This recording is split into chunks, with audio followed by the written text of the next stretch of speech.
ಎಲ್ಲರೂ ಕೂಡ ಬಂದಿರುವಂತಹ ಎಲ್ಲರಿಗೂ ಕೂಡ ಸತ್ಕಾರವನ್ನ ಮಾಡಿ ಅವರನ್ನ ಈ ಯುಧಿಷ್ಠಿರನು ದಿವಾಕರನಂತೆ ಬೆಳಗುತ್ತಿರಲು ನಾನು ಹಗಲಿನಲ್ಲಿಯೇ ಕಣ್ಣು ಕಾಣದ ಗೂಬೆಯಂತಾಗಿದ್ದೇನೆ ಅಂತ ಮನುಷ್ಯನು ಯಾವಾಗಲೂ ಕೂಡ ಮೇಲೇರುತ್ತಿರಬೇಕು.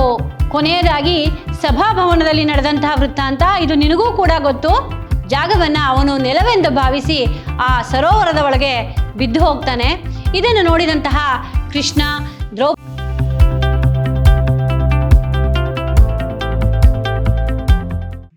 ಶ್ರೀ ಗುರುಭ್ಯೋ ನಮಃ. ಹರಿ ಓಂ. ಭವತಾಂ ಸರ್ವೇಷಾಮಪಿ ಪ್ರಥಮ ಷಾಣ್ಮಾಸಿಕ ಸಂಸ್ಕೃತ ಕಕ್ಷಾಂ ಪ್ರತಿ ಸ್ವಾಗತಂ. ಮಮ ನಾಮ ಭಾರತಿ. ಅಹಂ ವಿದ್ಯಾಶ್ರಮ ವಿದ್ಯಾಲಯೇ ಸಂಸ್ಕೃತ ವಿಭಾಗೆ ಕಾರ್ಯಂ ಕರೋಮಿ. ಪ್ರಿಯ ವಿದ್ಯಾರ್ಥಿಗಳೇ, ನಿಮಗೆಲ್ಲರಿಗೂ ಪ್ರಥಮ ಷಾಣ್ಮಾಸಿಕ ಸಂಸ್ಕೃತ ತರಗತಿಗೆ ಆತ್ಮೀಯ ಸ್ವಾಗತ. ಪ್ರಿಯ ವಿದ್ಯಾರ್ಥಿಗಳೇ, ಹಿಂದಿನ ತರಗತಿಗಳಲ್ಲಿ ನೀವು ಸಭಾ ಪರ್ವದ ಒಟ್ಟು 8 ತರಗತಿಗಳ ಪಾಠವನ್ನು ಕೇಳ್ಕೊಂಡಿದ್ರಿ. ಇಂದು ನಾನು ಸಭಾ ಪರ್ವದ 9ನೆಯ ತರಗತಿಯನ್ನು ಪಾಠ ಮಾಡ್ತೇನೆ ಮಕ್ಕಳೇ. ಹಾಗಾಗಿ ಹಿಂದಿನ ತರಗತಿಯಲ್ಲಿ ನೀವು ಎಲ್ಲಿವರೆಗೆ ಪಾಠವನ್ನು ತಿಳ್ಕೊಂಡಿದ್ರಿ ಅನ್ನೋದನ್ನ ಒಮ್ಮೆ ತಿಳಿಸ್ತಾ ನಾನು ಇಂದಿನ ಪಾಠವನ್ನು ಪ್ರಾರಂಭ ಮಾಡ್ತೀನಿ. ಹಿಂದಿನ ತರಗತಿಯಲ್ಲಿ ಯುಧಿಷ್ಠಿರನು ರಾಜಸೂಯಾಗವನ್ನು ಸಂಪೂರ್ಣವಾಗಿ ಮಾಡಿ ಮುಗಿಸ್ತಾನೆ. ಆನಂತರ ಎಲ್ಲರೂ ಕೂಡ ಬಂದಿರುವಂತಹ ಎಲ್ಲರಿಗೂ ಕೂಡ ಸತ್ಕಾರವನ್ನು ಮಾಡಿ ಅವರನ್ನ ಬೀಳ್ಕೊಡ್ತಾನೆ.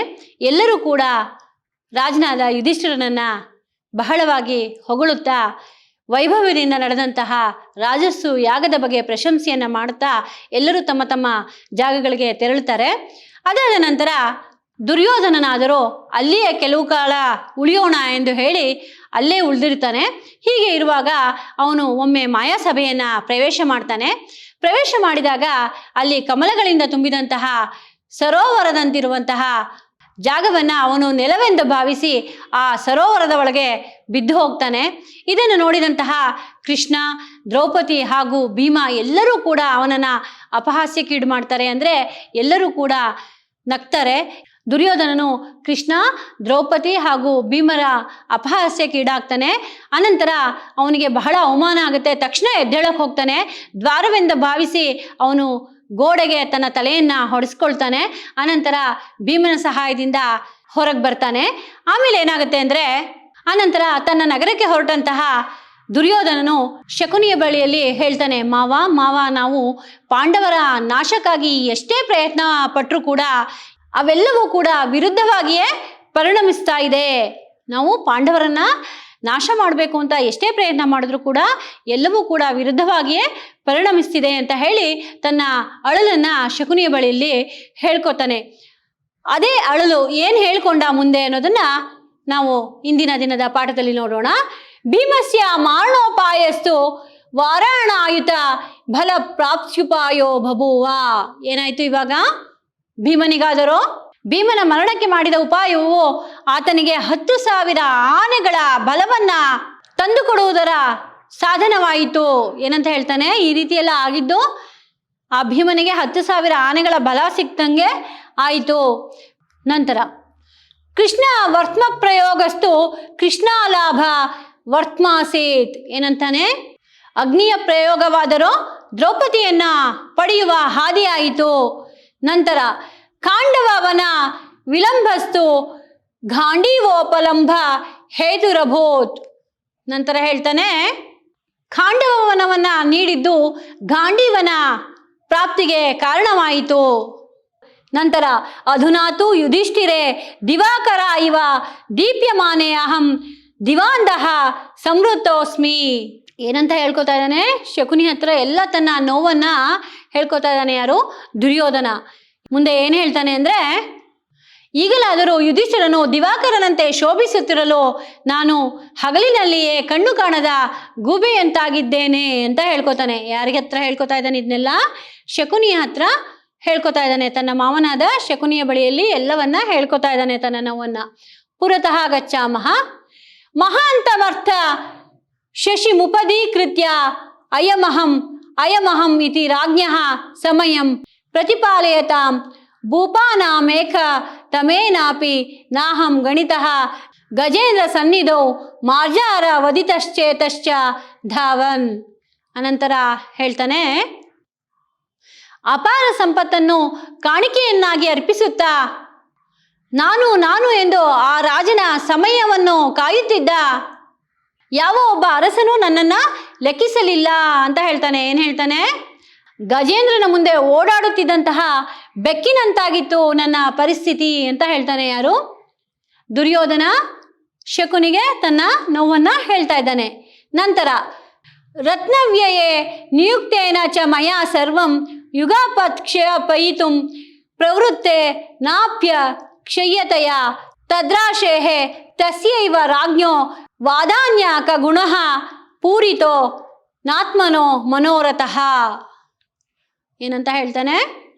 ನನ್ನ ಮನೋಭಿಲಾಷೆ ಈಡೇರಲಿಲ್ಲ ಅಂತ ಹೇಳ್ತಾನೆ. ಏನು? ತನಗೆ ಸಂಪತ್ತನ್ನು ವಿನಿಯೋಗ ಮಾಡುವಂತಹ ಕೆಲಸವನ್ನು ಕೊಟ್ಟಿದ್ರಿಂದ ಆದಷ್ಟು ಬೇಗನೆ ಎಲ್ಲವನ್ನು ಕೊಟ್ಟು ಬಿಡೋಣ, ಸಂಪತ್ತನ್ನು ಖಾಲಿ ಮಾಡಿಬಿಡೋಣ ಬೇಗ ಅಂತ ನಾನು ಅಂದ್ಕೊಂಡೆ. ಆದರೆ ಪುನಃ ಪುನಃ ಬರ್ತಾ ಇದ್ದಂತಹ ಅಕ್ಷಯವಾದಂತಹ ಆ ಸಂಪತ್ತಿನ ರಾಶಿಯಿಂದ ಯುಧಿಷ್ಠಿರನು ಪ್ರಕಾಶಿಸಿದನೇ ಹೊರತು ನನ್ನ ಮನೋಭಿಲಾಷೆಯು ಏನೂ ನೆರವೇರಲಿಲ್ಲ ಅಂತ ಹೇಳ್ತಾನೆ. ಯಾರು? ದುರ್ಯೋಧನ ಶಕುನಿಯಲ್ಲಿ ತನ್ನ ಕಷ್ಟವನ್ನು ಹೇಳ್ಕೊತಾ ಇರೋವಂಥದ್ದು. ಪುರತಃ ಗಚ್ಚಾಮಃ ಚರಮಂ ಸಭಾವೃತ್ತಂ ತತ್ರ ಧೃತರಾಷ್ಟ್ರಜ ಇತಿ ಭೀಮ ಸಂಬೋಧನಾನ್ ಸ್ಯಾಕ್ ಕೂತಂ ಚ ತ್ವಮೇವ ಜಾನಾಸಿ. ಕೊನೆಯದಾಗಿ ಸಭಾಭವನದಲ್ಲಿ ನಡೆದಂತಹ ವೃತ್ತಾಂತ ಇದು ನಿನಗೂ ಕೂಡ ಗೊತ್ತು. ಅಲ್ಲಿ ಧೃತರಾಷ್ಟ್ರನ ಮಗ ಎಂಬ ತಿರಸ್ಕಾರ ಭರಿತವಾದಂತಹ ಅಪಮಾನದ ನುಡಿಯನ್ನ ನೀನೇ ಕೇಳಿರುವೆ. ಏನು ಹೇಳ್ತಾನೆ?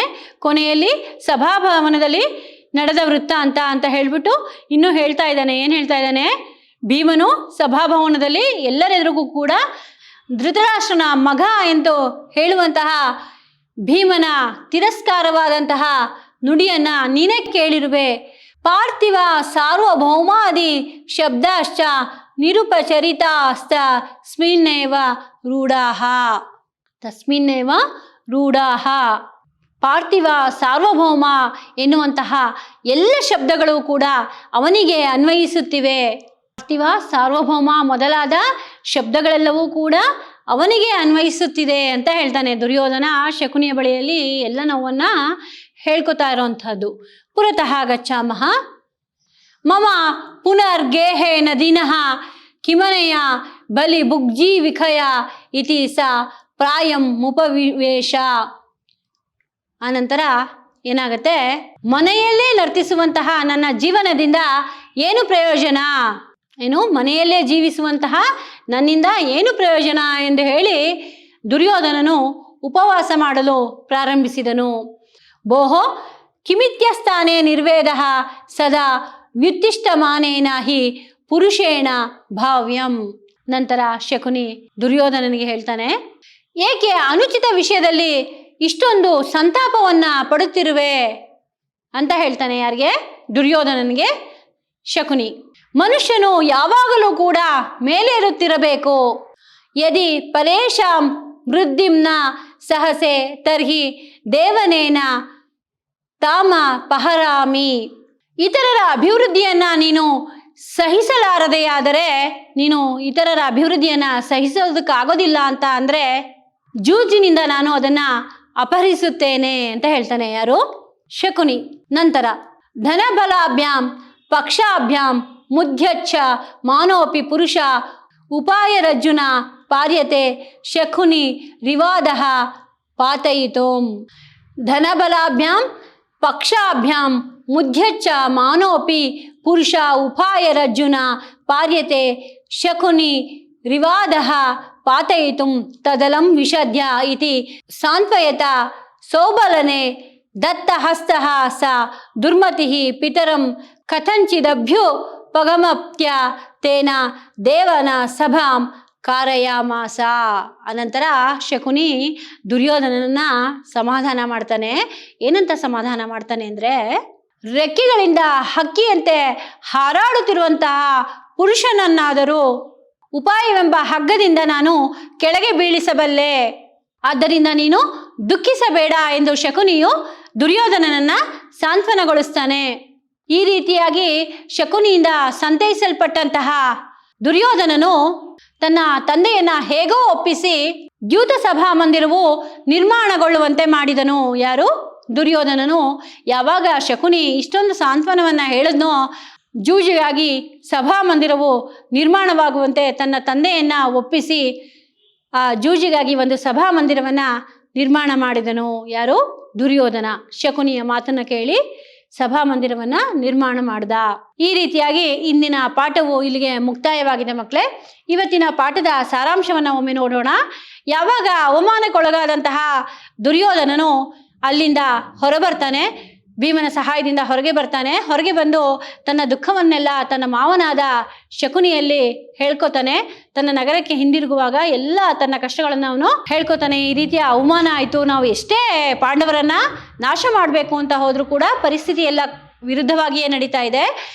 ಈ ರೀತಿ ಆಗಿದ್ರಿಂದ ಭೀಮನಿಗೆ 1000 ಆನೆ ಬಲ ಸಿಕ್ಕದಂಗೆ ಆಯಿತು. ಹಾಗಾಗಿ ಅಗ್ನಿ ಪ್ರಯೋಗವಾದರೂ ದ್ರೌಪದಿಯನ್ನು ಪಡೆಯಲು ಹಾದಿ ಆಯಿತು. ಖಾಂಡವ ವನವನ್ನು ನೀಡಿದ್ದು ಗಾಂಡೀವದ ಪ್ರಾಪ್ತಿಗೆ ಕಾರಣವಾಯಿತು.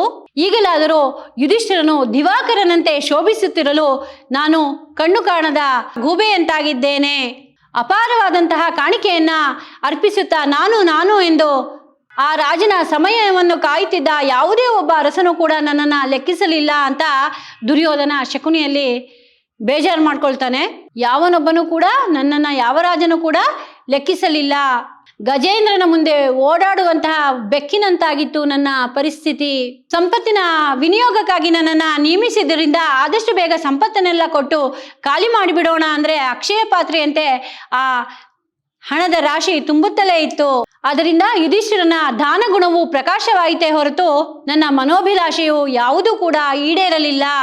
ಕೊನೆಯದಾಗಿ ಸಭಾಭವನದಲ್ಲಿ ನಡೆದ ವೃತ್ತಾಂತ ಅಂದರೆ ಭೀಮನು ನನ್ನನ್ನು ಈತನು ಧೃತರಾಷ್ಟ್ರನ ಮಗ ಎಂದು ತಿರಸ್ಕಾರ ಭಾವನೆಯಿಂದ ನನ್ನನ್ನು ಕಂಡ. ತಿರಸ್ಕಾರ ಭರಿತವಾದ ಅಪಮಾನವಾದಂತಹ ನುಡಿಯನ್ನ ನೀನೇ ಕೇಳಿದೆ ಅಂತ ಶಕುನಿಗೆ ಹೇಳ್ತಾನೆ. ಯಾರು? ದುರ್ಯೋಧನ ತನ್ನ ನೋವನ್ನ ಹೇಳ್ಕೊತಾ ಇರುವಂತಹದ್ದಿದು.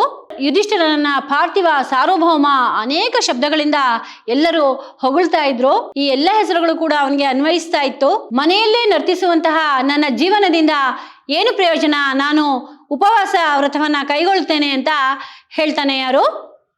ದುರ್ಯೋಧನ. ಈ ರೀತಿಯಾಗಿ ಅವನು ಎಲ್ಲ ನೋವನ್ನ ಶಕುನಿಯ ಬಳಿ ಹೇಳ್ಕೊಂಡಾಗ ಶಕುನಿಯು ದುರ್ಯೋಧನನಿಗೆ ಸಮಾಧಾನವನ್ನು ಮಾಡ್ತಾನೆ.